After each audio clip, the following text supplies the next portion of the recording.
let's say I got this inheritance from Aunt Mary from $10,000, and I've put it into stocks or something, and it's now 12,000.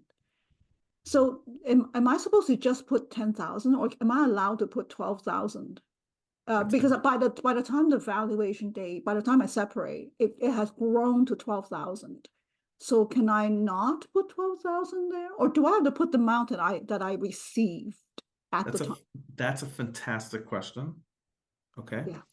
So again, the starting point is, let's say it's worth, let's say the total TFSA is worth 12,000. Yes. Okay. Right? Yeah. Actually, no, let's keep it. It's at 15,000. Let's keep Right. it at the 15,000. Yes. The initial inheritance was 10,000, Yes. and now it's grown to 12,000. Yeah. Okay. So this is a subset of the exclusions. And I think it's in our video on the exclusions, but I'll answer it here. The same law that allows the inheritance to be excluded Yes. says that if you receive a gift or inheritance and the grantor, the person who gives it to you, Yes. has explicitly stated Okay. that the income should be excluded, Right. Wow. then that too should be excluded. And what about the capital gain? Okay, so you're saying, well, growth is not necessarily income, and the answer is, so my understanding, and this has tripped up a number of lawyers still till today, is that inherent growth is just it's the asset. The asset is the asset. Ah, So okay. if the asset is excluded, like in other words, if you take $10,000 and you put it into an asset and the Yeah. asset appreciates, Yep. then you get the benefit of that Of the growth growth. Yeah. also. It's the asset. Got it. Okay, but if the 12,000 is from income, in other words, there Yeah. are dividends that keep on getting Yeah. reinvested, Yeah. then that needs that explicit, That needs that explicit intention from the note. grantor. And for an inheritance, that intention to exclude the Okay. income Yeah. is a standard clause in most, or not on most, in all Ontario wills. There is I a see. standard clause in the back. Okay. Okay. Now, just to be clear, you don't need to exclude the $10,000. You don't need anything in writing. As long as you can prove that you received it from a third party, Yeah. that's excluded. Okay. The issue is the growth or the income. Right. Okay. So that's a really good question, and that does trip up a lot of people. Oh, okay. I have another question. Sure. Still about the inheritance, the same inheritance from Aunt Mary. If I had received this inheritance before I got married, then it would not be excluded. Is that correct? Correct. Oh, so this idea when you receive the inheritance is very important. Not only is it when you receive it in your cash in hand, but if Aunt Mary died before you got married, Yes. then you had a right to the funds at the date of marriage.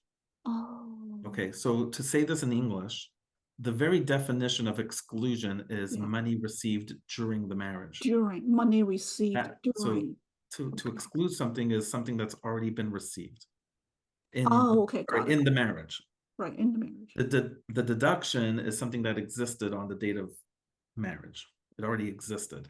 So even if you have a right to something on the date of marriage, even if you haven't received it, that will still be an asset at the date of marriage and not an exclusion, even if you receive the actual cash in hand, a day after you get married.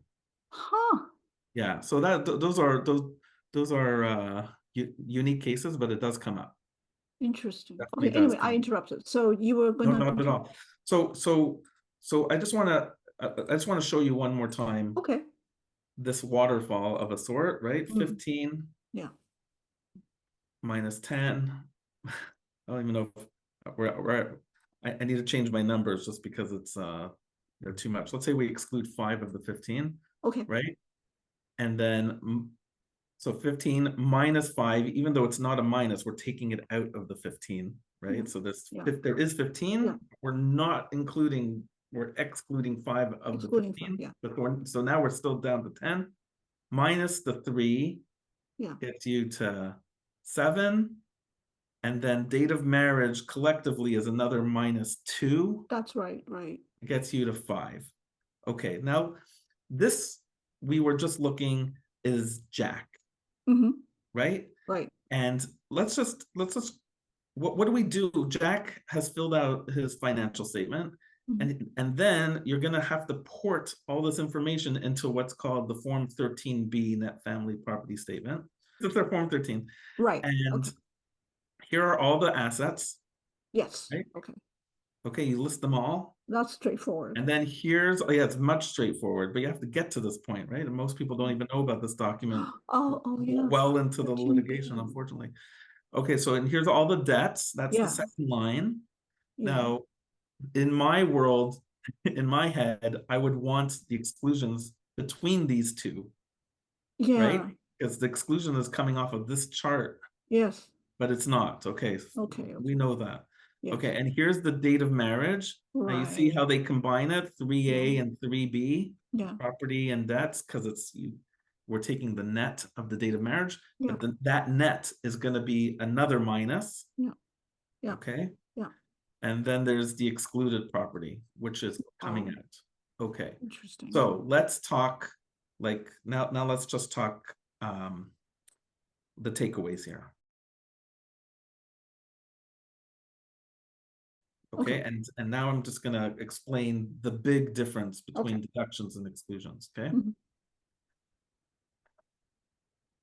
For both a deduction, so if you own something on date of marriage, mhm, okay, let's use your inheritance. yeah, okay, Okay.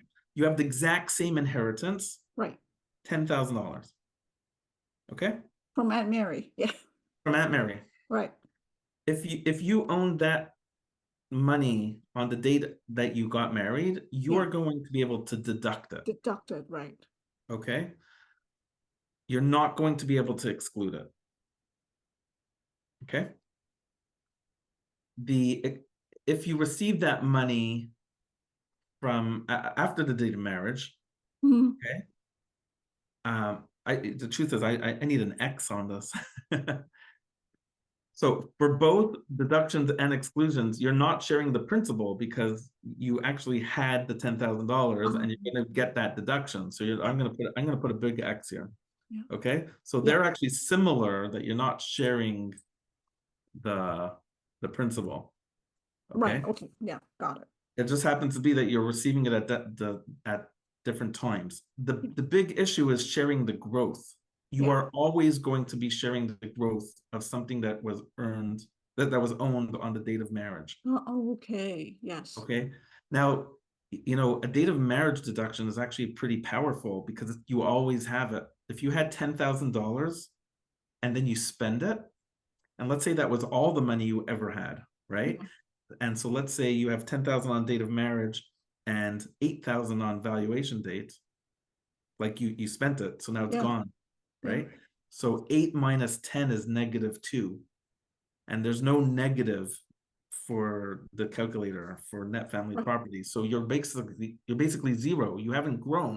You've only right, lost. right. But that 10,000 is always going to be there Wow, okay, because yes. it's fixed in time. Okay. Oh, okay, yes, got it, okay. But for an exclusion, you won't share the growth as we discussed. If if it's the asset itself, you won't share the growth if it goes up in value.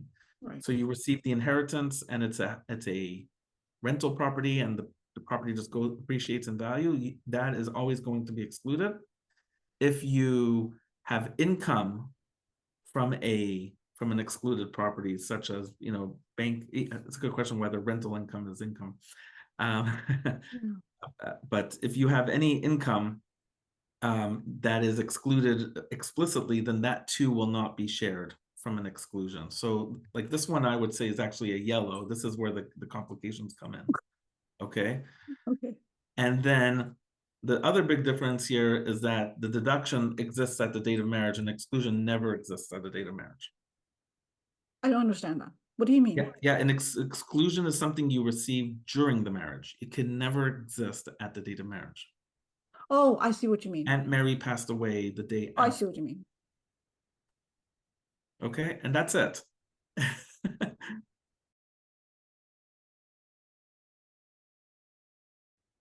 I have Does that clarify or make no, things well, more? yes and no. Because it's something just occurred to me to think about. But what if I received something, the inheritance of Aunt Mary, and I bought something and it tanked and Right. it went down. Okay, That's a so now, fantastic question. yeah, Yeah, so the starting point is good. This is really important. You know, we're saving the best for last kind of thing. right. Remember the TFSA in our financial statement 15, I think. was 15. Right. You can only exclude what you have You can only exclude what you have at the time at of the valuation date. valuation date. That's right. So a classic example of this is that you receive Oh, Aunt Mary's inheritance and then you go on a trip to Tahiti. yes, That money's gone. right. You can't just say, well, I got 10,000 from Aunt Mary, so I'm going to put $10,000 at, at section 7 of the form, at part 7. You Oh can't my do that. That money's goodness. gone. And that has something to do with what the concept of tracing, Yeah. right? Ah, Like, in right. order to put the 10,000 or the 7, whatever money that you want to exclude, you have to show that you received it during the marriage and show where it went to the date of separation, so that that $15,000 TFSA, you want to exclude 10,000 of it or 12,000 of it, Yeah. you got to show that it's the same money. Oh. And you could exclude partial amounts where there's mixed funds, excuse me. I can get, if you want to go to level 2, if you want to make this a little bit more complicated. Oh boy. Okay, go. So many people get very confused with regards to the house, the matrimonial home. Yeah, we should talk about that.